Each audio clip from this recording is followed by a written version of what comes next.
ഇന്ന് നല്ല ടേസ്റ്റി ആയിട്ടുള്ളൊരു മാങ്ങാച്ചാറ് കാണാം കേട്ടോ.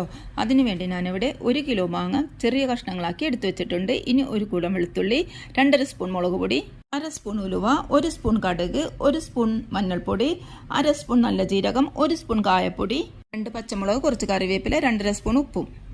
ഇനി ഒരു പാൻ അടുപ്പിൽ വെച്ച ശേഷം 1/2 സ്പൂൺ കടുകും നല്ല ജീരകവും ഉലുവയും കൂടി ഒന്ന് വറുത്തെടുത്ത് ഓഫ് ചെയ്ത ശേഷം നമുക്ക് അതിലേക്ക് കായപ്പൊടി കൂടി ചേർക്കണം. ഇനി ഒരു മിക്സിയുടെ ജാറിലേക്ക് ഇട്ട് ഇതെല്ലാം കൂടി ഒന്ന് പൊടിച്ചെടുക്കണം.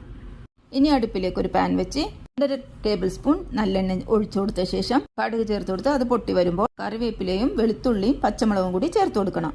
വെളുത്തുള്ളിയുടെ നിറം മാറി വരുമ്പോൾ പൊടിയും മഞ്ഞൾപ്പൊടിയും ഉപ്പ് കൂടി ചേർത്ത് എല്ലാം കൂടി ഒന്ന് നന്നായിട്ട് വഴറ്റി കൊടുക്കണം. ഇനി ഇതിലേക്ക് നമ്മുടെ അരിഞ്ഞു വെച്ചിട്ടുള്ള മാങ്ങ ചേർത്ത് കൊടുക്കാം. ഇതിലേക്ക് മിക്സിയിൽ പൊടിച്ചു വെച്ചിട്ടുള്ളതും 1/4 കപ്പ് വിനാഗിരി കൂടി ചേർത്ത് കൊടുക്കണം. എല്ലാം കൂടി മിക്സ് ചെയ്ത് 2 മിനിറ്റ് ഒന്ന് മൂടി വെക്കുക. അപ്പോൾ നമ്മുടെ മാങ്ങാച്ചാർ റെഡി ആയിട്ടുണ്ട്. സപ്പോർട്ട്